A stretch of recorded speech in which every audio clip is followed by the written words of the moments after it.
The 2025 NFL trade deadline has come and gone, and the Philadelphia Eagles should be named as one of the winners. They did exactly what they needed to do, upgraded their roster, and now they're gearing up for a special postseason run. But at the same time, they also have a huge boost coming back that I think people are forgetting about. So we will talk about what that means moving forward for the roster, and we'll take a look at this next stretch for the Eagles, which might prove to be their biggest test of the season. All that and more coming up here on A to Z Philly, but welcome into the show.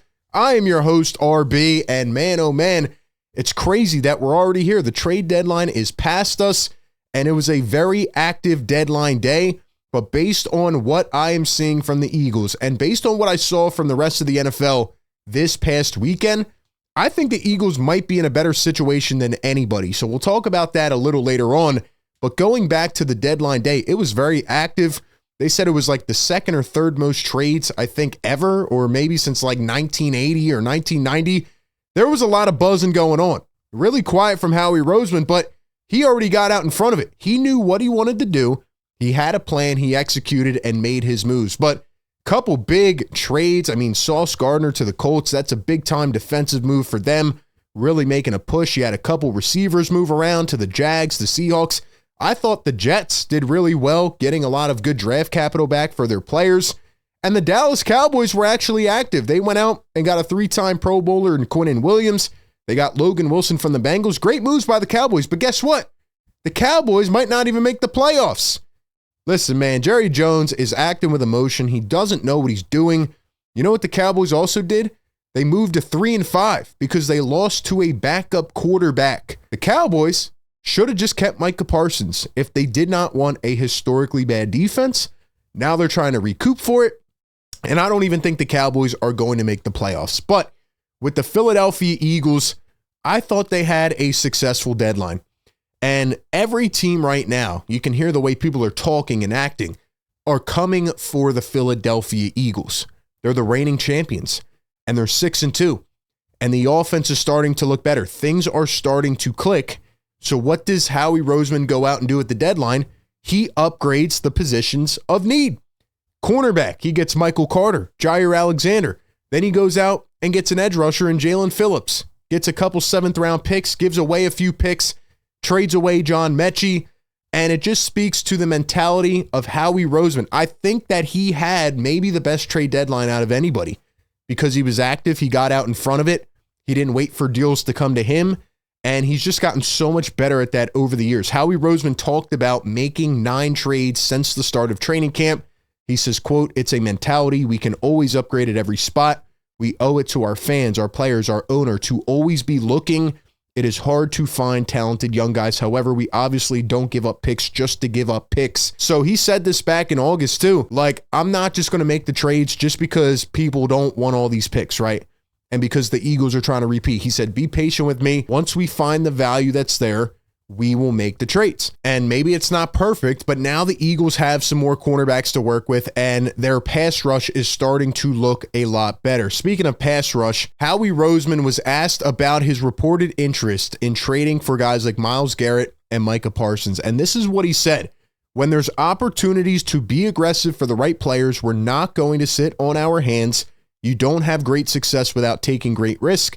We cannot be afraid to fail. I think a lot of times for you to get to the top, you have to be willing to take chances that may look controversial at times. I will not live with regret. Ladies and gentlemen, I think Howie Roseman is the greatest GM in the NFL, and I'm starting to think he might be one of the best executives of all time. I mean, think about it. At one point, this guy was being clowned. They said the first Super Bowl was a fluke. And he made a couple really bad decisions on draft day and with trades and signings. And he comes back and he took all of that anger and it turned him into a monster. He is one of the best that we have ever seen at his job. He's made 3 Super Bowl appearances in 7 years. He has a chance to make another one.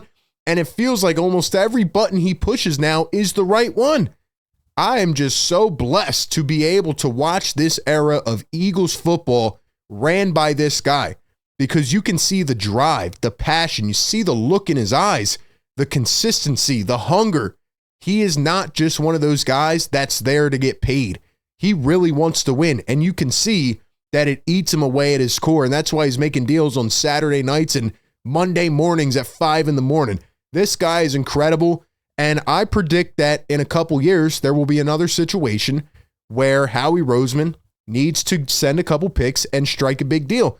And I think he's going to do it. Now, speaking of the pass rush, the Eagles are about to get a huge boost back, potentially this week. The Eagles have opened the practice window for Nolan Smith, and he could possibly return Monday night in Green Bay. Now, I think a lot of people have forgotten about Nolan Smith. He had 6.5 sacks last year. He had 4 sacks in the postseason. He is one of the best Eagles playoff players already in franchise history, and he is only 24 years old. And they were so confident with guys like Nolan and Jaelan Hunt taking the reins that they didn't even want to bring BG back at the beginning of the year. And it's funny because now BG is back and he might be returning at the same time as Nolan Smith, but BG did a really good job of nurturing this guy. You see the leadership both on and off the field, and he just really commands a lot of respect. And Nolan Smith is going to change the tone of this defense. There's a lot of joking going around about how the newly acquired Jaelan Phillips is going to have the most sacks in the edge room. But you know what? People can't forget about Nolan Smith because his ability to set the edge, his ability to beat guys one-on-one and be very explosive. And even though he's a little undersized, just play with so much heart. I mean, this guy's got the heart of a lion. His ability to just dominate matchups is unmatched, and he has already proven that he is going to be a special player in this city, and I think that the Eagles have missed his presence in a multitude of ways. So when you think about Jaelan Phillips and Nolan Smith, and oh, by the way, you're bringing back Brandon Graham now, yeah, I feel really comfortable about this defensive line. Jalen Carter maybe hasn't even played at his peak level yet. Jordan Davis started off this year on a tear. The Eagles are going to be just fine, and Howie Roseman said it as well. He says with the 3 more pass rushers we're adding, including Jaelan Hunt as well, our best teams who've been fortunate to be in 3 Super Bowls the last 8 years, they've been led by our front. He says you can never have enough pass rushers. You can never have enough cover corners, and they are hard to find. Getting another player who can get pressure on the quarterback in key situations, those guys are always going to be paramount to our success. When you talk about that room, excited about all those guys in the room, when you can rotate those guys and you can keep them fresh. So I agree 100%. Look at all of the Eagles Super Bowl teams in the last 8 years. What has been the consistent theme? They all have had multiple rotations of guys you can bring in on that defensive line that can make an impact. Maybe even not the biggest names, but guys that just bring a lot of value. And I just think that once this team gets back and they get completely healthy, and we're starting to see a lot of that, they're going to be in a much better spot. I thought it was interesting that Howie Roseman also was asked about A.J. Brown and if there was ever consideration of him being traded. This is what he had to say, quote, "When you're trying to be a great team, it's hard to trade great players. He wears a C for a reason. He's an important part of this team and organization. We are very lucky to have him on our team." I don't know if that was just the PR answer, but it is kind of odd that he didn't just come out and completely deny it and say, no, we weren't. You know, he says it's hard to trade great players when you're trying to be a great team, which I agree. And I don't think the AJ smoke was ever there. I think it was just drama and rumor and, you know, people trying to stir up things for clicks. But no, they should not trade AJ Brown. He's one of the best receivers in the NFL. They are absolutely going to need him for this final run. And the mentality of this organization needs to be we, not me. They all need to come together and be one. They need to come together as a unit and really be locked in for this final stretch. And that honestly brings me to my final point about where the Eagles sit right now. We look at this next stretch, right? Green Bay and Detroit. I mean, that's really the big test right there. Chicago, we thought may have been a tough game. It is on a Black Friday at 3 p.m., but Chicago hasn't really played that well. The Chargers have been up and down. Vegas is terrible. Washington is completely cooked. Their season is over.